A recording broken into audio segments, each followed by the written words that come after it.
ദൈവജനത്തിൻ്റെ പ്രാർത്ഥനകൾക്ക് നന്ദി അറിയിച്ച് പാപ്പയുടെ ആരോഗ്യനിലയിൽ പുരോഗതിയുള്ളതായിട്ടാണ് വത്തിക്കാനിൽ നിന്നുള്ള വിവരങ്ങൾ നമ്മളോട് വ്യക്തമാക്കുന്നത്. അവിടെ നിന്നും കൂടുതൽ വിശദമായ വിവരങ്ങൾ നമുക്ക് നൽകുന്നതിനായി ഫാദർ ബോബിൻ തോമസ് നമ്മളോടൊപ്പം ചേരുന്നുണ്ട്. അദ്ദേഹം റോമിലെ ഹോളി സ്പിരിറ്റ് ഹോസ്പിറ്റലിൽ ചാപ്പിളിനായിട്ട് അവിടെ വർക്ക് ചെയ്യുക സർവീസ് ചെയ്യുകയാണ്. അദ്ദേഹം ഇപ്പോൾ നമ്മളോടൊപ്പം വത്തിക്കാനിൽ നിന്ന് ചേരുന്നുണ്ട്. ഫാദർ, എങ്ങനെയാണ് ഇപ്പോഴത്തെ മാർപ്പാപ്പയുടെ അവസ്ഥ? എങ്ങനെയാണ് വിശ്വാസികൾ അവിടെ, എങ്ങനെയാണ് പ്രാർത്ഥനകളുമായി ഇപ്പോഴും അവിടെ തുടരുകയാണോ വിശ്വാസികൾ? അതെ റോബിൻ, എന്ന് വളരെ സന്തോഷം നൽകുന്ന വാർത്തയാണ് വത്തിക്കാൻ വാർത്തക്കുറിപ്പ് ഇറക്കിയിരിക്കുന്നത്. ഫ്രാൻസിസ് പാപ്പയുടെ ആരോഗ്യസ്ഥിതിയിൽ നേരിയ പുരോഗതി ഉണ്ട് എന്ന് തന്നെയാണ് ഇന്നലെയും ഇന്നുമായി അവര് വ്യക്തമാക്കിയിരിക്കുന്നത്. ഫ്രാൻസിസ് പാപ്പ ഇന്നലെ രാത്രി നന്നായിട്ട് ഉറങ്ങി എന്ന് അറിയിച്ചിരിക്കുന്നു. അതുപോലെ തന്നെ ഇന്നലെ നേരിയ പുരോഗതി ഉണ്ടായി എന്ന് പറയുമ്പോൾ ഇന്നലെ നടന്ന രണ്ട് പ്രധാനപ്പെട്ട കാര്യങ്ങളാണ് വാർത്താക്കുറിപ്പിലൂടെ നമ്മളെ അറിയിച്ചിരിക്കുന്നത്. നമുക്കറിയാം, ഫെബ്രുവരി 14-ാം തീയതി ഫ്രാൻസിസ് പാപ്പ ഇവിടെ ജമേലി ആശുപത്രിയിൽ അഡ്മിറ്റായ ദിവസം തൊട്ടുണ്ടായിരുന്ന ശ്വാസനാളത്തിലെ ന്യൂമോണിയ ബാധിച്ചുള്ള ശ്വാസതടസ്സം ഉണ്ടായിരുന്നു. അപ്പൊ അതിലെല്ലാം വലിയൊരു പുരോഗതി, ഒരു മാറ്റം ഉണ്ടായി എന്ന് അറിയിക്കുന്നു. അതായത് ആസ്മ രൂപത്തിലുള്ള ശ്വസന പ്രതിസന്ധികൾ ഇപ്പോൾ അനുഭവപ്പെടുന്നില്ല, തിങ്കളാഴ്ച അനുഭവപ്പെട്ടിട്ടില്ല എന്ന് പറയുന്നത് കൊണ്ട് ഒരു നേരിയ പുരോഗതി ഉണ്ടെന്ന് പറയുന്നു. അതുപോലെ തന്നെ പലതരത്തിലുള്ള ചികിത്സയുടെ ഭാഗമായിട്ട് നടത്തിയ പരിശോധനകളിൽ നല്ല പോസിറ്റീവായിട്ടുള്ള ഫലങ്ങൾ കാണുവാൻ സാധിച്ചു എന്ന് വത്തിക്കാൻ വാർത്തക്കുറിപ്പ് അറിയിച്ചിട്ടുണ്ട്. അതുപോലെ തന്നെ വൃക്കയുടെ പ്രവർത്തനക്ഷമതയിൽ കാര്യമായ പ്രോബ്ലം ഉണ്ട് എന്ന് ആദ്യം അറിയിച്ചിരുന്നുവെങ്കിലും ഇന്നലത്തെ വാർത്താക്കുറിപ്പിലൂടെ പറഞ്ഞതനുസരിച്ച് ഇത് ആശങ്കയ്ക്ക് വകയില്ല, ആശങ്കപ്പെടേണ്ട കാര്യമില്ല എന്നും കൂടെ അറിയിച്ചിരിക്കുന്നു. അങ്ങനെയുള്ള കാര്യം കൊണ്ട് നമുക്ക് മനസ്സിലാക്കാം ഫ്രാൻസിസ് പാപ്പയുടെ ആരോഗ്യസ്ഥിതിയിൽ നേരിയ ഒരു പുരോഗതി ഉണ്ടായിട്ടുണ്ട്. അതുപോലെ തന്നെ ഇന്നലെ തിങ്കളാഴ്ച ഫ്രാൻസിസ് പാപ്പ അതിരാവിലെ എഴുന്നേൽക്കുകയും വിശുദ്ധ കുർബാന സ്വീകരിക്കുകയും ചെയ്തു. അതിനുശേഷം ഉച്ച കഴിഞ്ഞ് തൻ്റെ ഔദ്യോഗിക കർമ്മങ്ങൾ കുറെയൊക്കെ നിർവഹിക്കുവാനായിട്ട് ഫ്രാൻസിസ് പാപ്പയ്ക്ക് സാധിച്ചു.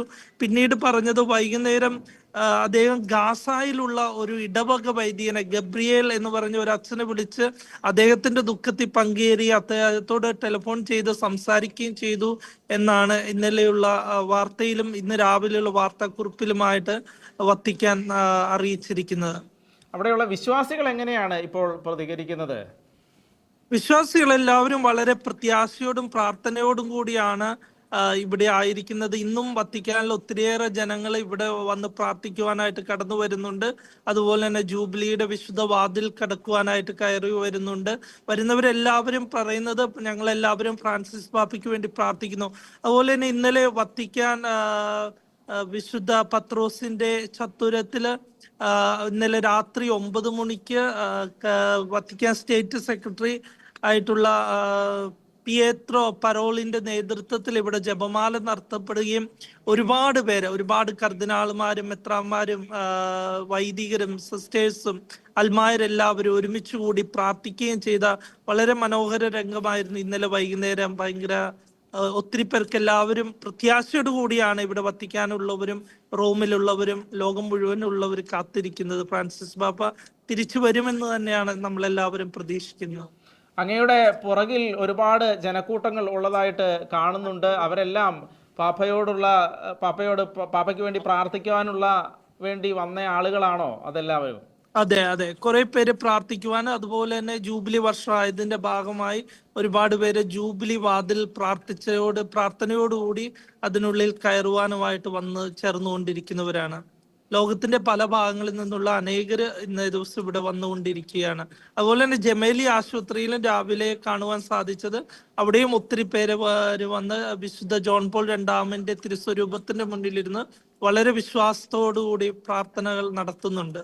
ഇറ്റലിയിലെ പല ഭാഗങ്ങളിലും അങ്ങനെ പ്രാർത്ഥനകളും ദിവ്യബലികളും ആരാധനകളും ഫ്രാൻസിസ് പാപ്പയുടെ സൗഖ്യത്തിനായിട്ട് നടത്തിക്കൊണ്ടിരിക്കുകയാണ്.